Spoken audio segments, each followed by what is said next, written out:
Hello दोस्तों, आपके अपने चैनल MK स्टडी 92 चैनल में बहुत बहुत स्वागत है। जैसा कि आप देख रहे हैं, हमारे महत्वपूर्ण प्रश्न टोटल 15 प्रश्न हैं, फिजिक्स के हैं। बहुत इंपॉर्टेंट प्रश्न हैं, शानदार मज़ेदार लाजवाब क्वेश्चंस हैं। दोस्तों, अगर इस प्रश्न को अच्छे से आप याद कर लिए, लर्न कर लिए, पढ़ लिए, तो आसानी से आप कंप्यूटर टाइप के जितने एग्ज़ाम होते हैं क्लास 10 क्लास 12 के लिए, बहुत इंपॉर्टेंट क्वेश्चन है। अगर इस प्रश्न को अच्छे से लर्न कर लिए, याद कर लिए, तो आसानी से ऑब्जेक्टिव क्वेश्चन को सॉल्व कर सकते हैं, हल कर सकते हैं। फिजिक्स के क्वेश्चन है दोस्तों, यहाँ पर देख रहे हैं भौतिक विज्ञान, फिजिक्स की हिंदी होती है भौतिक विज्ञान। टोटल 15 प्रश्न है, 15 प्रश्न हैं। चलिए, महत्वपूर्ण प्रश्न क्या है, चलते हैं अपने टॉपिक पे। दोस्तों, एक छोटी सी रिक्वेस्ट है, अगर अभी तक हमारे चैनल को सब्सक्राइब नहीं करें हैं तो चैनल को सब्सक्राइब करें और लाइक करें, अधिक से अधिक दोस्तों शेयर करें, ताकि हर प्रकार के नोटिफिकेशन, हर प्रकार के वीडियो आपको मिलते रहें। अगर किसी प्रकार की दिक्कत हो तो कमेंट बॉक्स में कमेंट करके बताइए, हम उसको सुधारने का प्रयास करेंगे। तो चलिए टॉपिक पर चलते हैं। पहला क्वेश्चन हमारा क्या करें, टोटल 15 प्रश्न है, वीडियो बीच में स्किप मत करिएगा, तो पूरी वीडियो में अंत तक बने रहिएगा।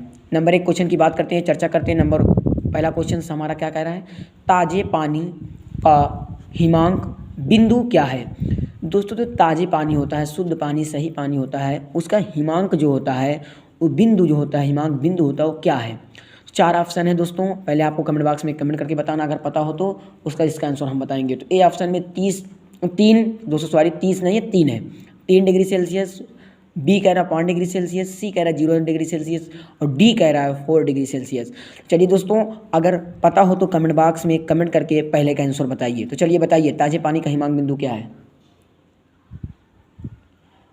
तो दोस्तों बताइए आराम से, कोई दिक्कत नहीं। दोस्तों, जो ऑप्शन नंबर सी है, बहुत सही कमेंट, जो सी जो हमारा है दोस्तों, अगर कोई पूछ लेगा ताजे पानी का हिमांक बिंदु क्या, तो आसानी से बताइए, ताजे पानी का हिमांक बिंदु 0 डिग्री सेल्सियस होता है। चलिए दोस्तों, जो हाईलाइटर क्वेश्चन हमारे, देखिए दोस्तों, दूसरा क्वेश्चन हाईलाइटर है। जहाँ से हमारा क्वेश्चन, जहाँ पर हाईलाइटर होगा, उस क्वेश्चन को अच्छे से बारीकी से सीरियसली से पढ़िए। बहुत शानदार मजेदार लाजवाब क्वेश्चन है, टोटल 15 प्रश्न है फिजिक्स के। तो चलिए दूसरे क्वेश्चन चर्चा करते हैं, बात करते हैं। किलोवाट, दोस्तों यहाँ वाट है, किलोवाट घंटा। दोस्तों, किलोवाट घंटा है, यूनिट है। तो किलोवाट घंटा की यूनिट क्या है। तो दोस्तों, ए ऑप्शन में ऊर्जा है, बी ऑप्शन में शक्ति का, सी ऑप्शन में बल का, डी ऑप्शन में संवेग का। तो एक ऑप्शन को चूज करना है और बताना है कौन सा ऑप्शन सही है। तो चलिए बताइए, 4 ऑप्शन है, एक ऑप्शन को आपको चूज करके बताना, कमेंट बॉक्स में कमेंट करके पता हो तो चलिए बताइए। तो दोस्तों, जो ए ऑप्शन, इसमें भी ऊर्जा का, अगर कोई पूछ लेगा एनर्जी, ऊर्जा होती है एनर्जी, भाई जो एनर्जी हो किलोवाट घंटा, तभी तो उसकी यूनिट होगी, यानी ऊर्जा का इसका आंसर होगा। तो ए ऑप्शन इसका सही होगा, ऊर्जा का, किलोवाट घंटा की यूनिट है तो ऊर्जा। तो दोस्तों, ये ऑप्शन सही है। अब दोस्तों चलते हैं तीसरे क्वेश्चन की तरफ। तीसरे क्वेश्चन क्या कह रहा है हमारा, बादल किस कारण वायुमंडल में तैरते हैं। दोस्तों, यहाँ पर हैं, तो बादल किस कारण वायुमंडल में तैरते हैं। चलिए अगर पता हो तो कमेंट बॉक्स में कमेंट करके बताइए इसका आंसर। ए कह रहा है निम्न दाब, बी कह रहा है निम्न घनत्व, सी कह रहा है निम्न श्यानता, डी कह रहा है निम्न तापमान। चलिए बताइए अगर पता हो तो इसका आंसर। तो दोस्तों, कोई दिक्कत नहीं, कोई डिप्रेशन नहीं, आराम से बताइए तीसरे का आंसर। तो दोस्तों, बी ऑप्शन इसका सही हो जाएगा। तो दोस्तों, बी ऑप्शन इसका सही है, निम्न घनत्व। अगर कोई आचार्य, कोई महोदय, कोई गुरु, कोई सर, कोई टीचर पूछ लिया तो आप आसानी से बताइए, आपका चैनल MK स्टडी 92 चैनल आपके साथ और हमेशा रहेगा। तो बादल किस कारण वायुमंडल में तैरते हैं, तो इसका बी ऑप्शन सही है, निम्न घनत्व के कारण। चलिए दोस्तों, चौथे क्वेश्चन की तरफ बढ़ते हैं। हमारा चौथा क्वेश्चन क्या कह रहा है, प्रकृति में सबसे सशक्त बल है। दोस्तों, प्रकृति में सबसे सशक्त है वो बल क्या है, बल, फोर्स। दोस्तों, हम बल की परिभाषा भी बता देते हैं। ये जो बल है यहाँ पर देख रहे हैं, इसकी परिभाषा हम बता देते हैं। शायद आपको पता नहीं है, कोई दिक्कत नहीं, आसानी से पता चलिए, आसानी से आप याद करिए बल की परिभाषा है। दोस्तों, इसकी परिभाषा होती है किसी वस्तु को ढकेलने, किसी वस्तु यानी थिंग्स को ढकेलने या खींचने की प्रक्रिया को बल कहते हैं।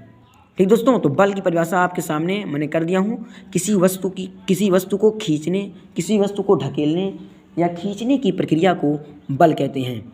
दोस्तों, अब चलते हैं आंसर की तरफ। इसका आंसर क्या होगा, 4 ऑप्शन है, एक ऑप्शन को चूज करके आपको बताना है।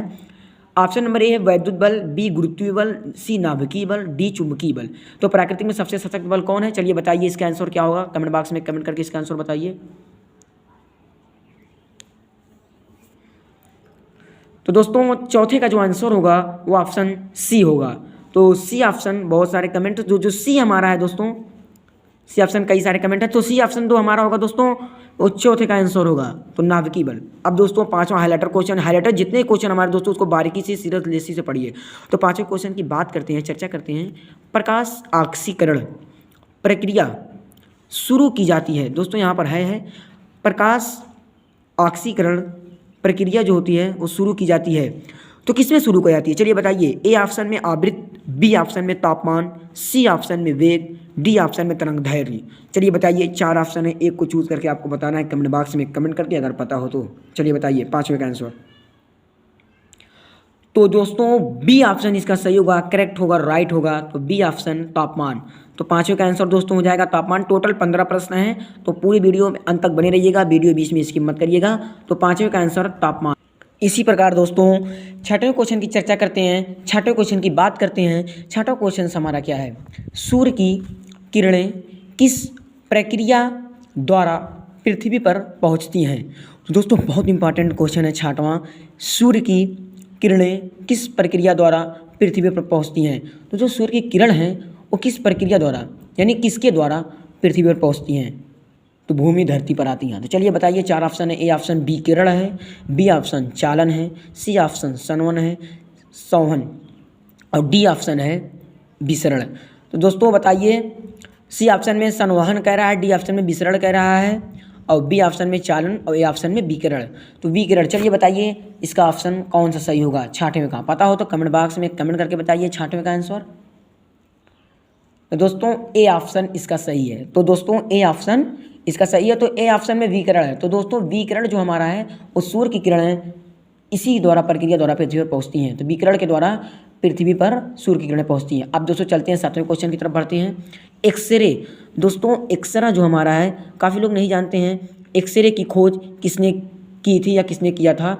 फाउंडर ऑफ एक्सरे, दोस्तों संस्थापक है न्यू, एक्सरे की किसने डाली थी या एक्सरे की खोज आविष्कार किसने किया था? तो आपके सामने चार ऑप्शन है, एक ऑप्शन को चूज करके बताना है। तो ए ऑप्शन में बैकेरल कह रहा है, बी ऑप्शन में रॉय एंटेजन कह रहा है, और मैरी क्यूरी कह रहा है, सी ऑप्शन में, डी ऑप्शन में वाल्लू कह रहा है। चलिए दोस्तों अगर पता हो तो कमेंट बॉक्स में कमेंट करके बताइए सातवें का आंसर। फिजिक्स के हैं टोटल 15 प्रश्न, वीडियो बीच में स्किप मत करिएगा, पूरे वीडियो में अंत तक बने रहिएगा। चलिए सातवें का अगर पता हो आंसर तो बताइए कमेंट बॉक्स में कमेंट करके एक्सरे की खोज किसने की थी। तो दोस्तों बी ऑप्शन इसके सही है, रॉय एंटेजन। दोस्तों अगर कहीं पर भी वीडियो में थोड़ा सा धुंधला या थोड़ा सा साफ नहीं दिख रहा होगा तो आप वीडियो को साफ करके देख सकते हैं, और अगर किसी प्रकार की दिक्कत हो कमेंट बॉक्स में कमेंट करके बताइए, हम उसको सुधारने का प्रयास करेंगे। अगर लिखने में कहीं पर भी दिक्कत हो या कहीं पर शुद्ध नहीं लिखा हुआ, साफ़ नहीं लिखा हुआ, तो उसको कमेंट बॉक्स में कमेंट करके बताइए, हम उसको भी सही करने का प्रयास करेंगे। दोस्तों हम एक नहीं दो मरतबा इसको बोल देंगे, आप आसानी से नोटबुक उठाइए, इसको लर्न करिए, याद करिए, और आसानी से कंप्यूटर टाइप की जितने एग्जाम है ऑब्जेक्टिव जितने क्वेश्चन उसको सॉल्व करिए, हल करिए। चलिए इसका आंसर क्या था सातवें का? तो बी ऑप्शन इसका सही है, रॉय एंटेजन एक्सरे की खोज या स्कैर के आविष्कार किया था।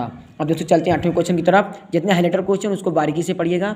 आठवें क्वेश्चन की बात करते हैं। न्यूटन का पहला गति नियम संकल्पना देता है, तो किसको देता है? जो न्यूटन का पहला गति नियम था उस संकल्पना किसको देता है? तो ए ऊर्जा को देता है, बी कार को देता है, सी संवेग को देता है, और डी ऑप्शन दोस्तों जड़त्व को देता है। चलिए बताइए इसका ऑप्शन कौन सा सही होगा आठवें का? दोस्तों यहाँ पर वाह है, वाह लिखने में थोड़ा से लिख नहीं पाए, इसके लिए सॉरी। तो वहाँ पर वाह है, तो जड़त्व तो कह रहा है सी, डी कह रहा है, और सी कह रहा है संवेग, बी कह रहा है कार, ए कह रहा ऊर्जा।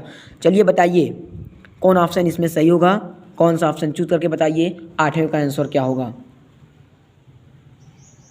तो दोस्तों आठवें का जो आंसर होगा वो डी ऑप्शन होगा। बहुत कमेंट आ रहे हैं, तो डी ऑप्शन जो हमारे हैं जड़त्व हैं। ठीक बच्चों, ठीक दोस्तों, तो डी ऑप्शन जो हमारा है वो जड़त्व है। अब जो चलते हैं नौवें क्वेश्चन की तरफ बढ़ते हैं। नौवें क्वेश्चन हमारा क्या कह रहा है? एक 1D ग्राफ जनित्र से प्राप्त। दोस्तों ये 12 का क्वेश्चन है, बहुत इंपॉर्टेंट क्वेश्चन है। एक 1D ग्राफ जनित्र से प्राप्त होती है, तो क्या प्राप्त होती है? ए उच्च धारा, बी उच्च वोल्टता, सी उच्च शक्ति, डी इनमें से कोई नहीं। चलिए बताइए कौन सी धारा जनित्र से प्राप्त होती है, एक वन डी ग्राफ जनित्र से प्राप्त होती है। 4 ऑप्शन है, चूज करके बताइए 9वें का आंसर क्या होगा। तो चलिए बताइए कमेंट बॉक्स में कमेंट करके।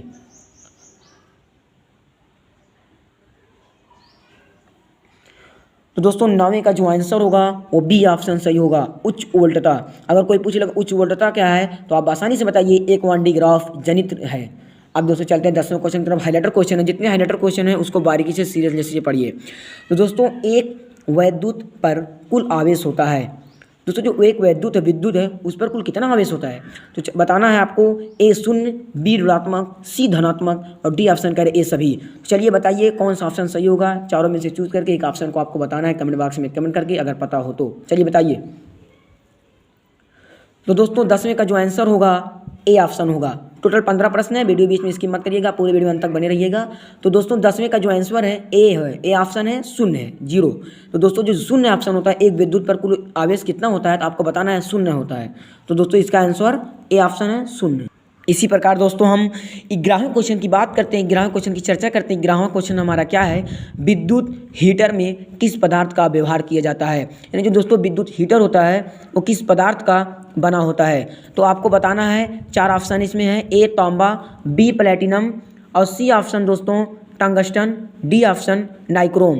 तो एक ऑप्शन को आपको बताना है। चलिए बताइए 4 ऑप्शन है, 11वें का आंसर क्या होगा। विद्युत हीटर में किस पदार्थ का व्यवहार होता है, किया जाता है। यानी दोस्तों इसमें सीधी सी बात है, विद्युत हीटर किस पदार्थ का बना होता है। तो चलिए बताइए, ए ऑप्शन तांबा, बी ऑप्शन प्लेटिनम, सी टंगस्टन, डी नाइक्रोम। तो बताइए 11वें का आंसर क्या होगा। दोस्तों 11वें का आंसर जो होगा, उत्तर होगा वो डी ऑप्शन होगा। तो डी ऑप्शन क्या है, नाइक्रोम। अगर कोई पूछ लेगा नाइक्रोम क्या है, बता देना नाइक्रोम विद्युत हीटर में प्रयोग होता है। और कोई मतलब विद्युत हीटर किस प्रकार के बने होते हैं तो आपको आसानी से बताना। आपका चैनल MK स्टडी आपके साथ और हमेशा रहेगा। किसी प्रकार की वीडियो, अगर किसी प्रकार के क्वेश्चंस की ज़रूरत है तो आप हमारे आपके सामने कमेंट बॉक्स है, आप कमेंट बॉक्स में कमेंट करिए। हम हर प्रकार के वीडियो, हर प्रकार के क्वेश्चंस आपको देंगे। दोस्तों इसका आंसर नाइक्रोम है, डी ऑप्शन है 11वें का। अब दोस्तों चलते हैं 12वें क्वेश्चन की तरफ। 12वां क्वेश्चन हमारा क्या कह रहा है, एक आदर्श वोल्ट मीटर का प्रतिरोध होता है। दोस्तों एक आदर्श वोल्ट मीटर, इसमें क्या क्या है, वोल्ट मीटर।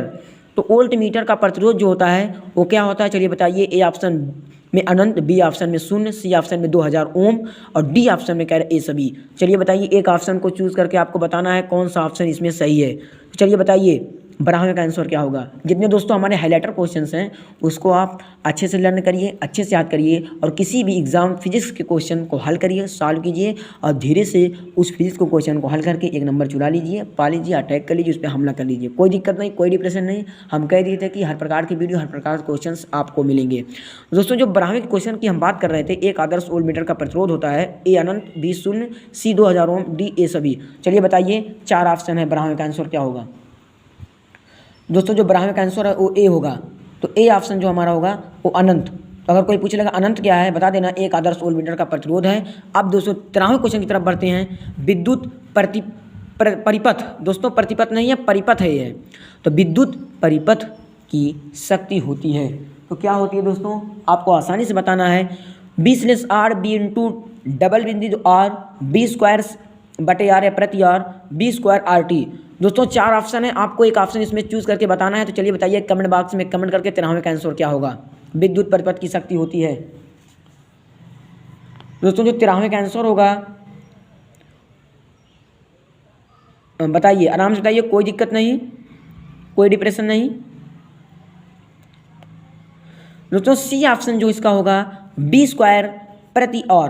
अगर कोई पूछेगा B² प्रति R क्या है तो आप आसानी से बताइए विद्युत परिपथ की शक्ति है। अब दोस्तों चलते हैं 14वें क्वेश्चन की तरफ। आदर्श एमीटर का प्रतिरोध होता है। दोस्तों आदर्श होता है, एमीटर होता है। उस अभी तक दोस्तों आप पढ़े थे एक आदर्श वोल्ट मीटर का प्रतिरोध। आप 12वें क्वेश्चन की ओर थोड़ा नजर देखिए, उठाइए और अच्छे से देखिए 12वां क्वेश्चन क्या कह रहा है। एक आदर्श वोल्ट मीटर का प्रतिरोध होता है और इसमें क्या क्या है, आदर्श एमीटर का प्रतिरोध होता है। तो बताइए ए ऑप्शन में शून्य, बी ऑप्शन में अधिक, सी ऑप्शन में अनंत, डी ऑप्शन में इनमें से कोई नहीं। तो बताइए एक ऑप्शन को चूज करके आपको बताना है। चलिए बताइए कमेंट बॉक्स में कमेंट करके 14वें का आंसर क्या होगा। तो 14वें उत्तर आंसर क्या होगा बताइए। 4 ऑप्शन है। तो दोस्तों 14वें का जो आंसर होगा वो ए होगा।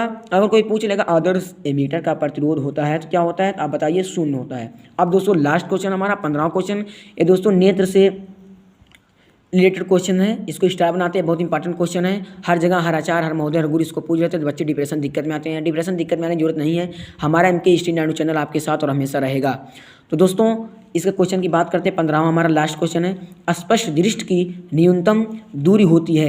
चलिए बताइए, स्पष्ट दृष्टि की न्यूनतम दूरी कितनी होती है? A option 25 centimetre, B option 30 centimetre, C option 20 centimetre, D option इनमें से कोई नहीं। चलिए बताइए 15वें का आंसर क्या होगा? 4 ऑप्शन है, अगर पता हो तो कमेंट बॉक्स में कमेंट करके बताइए।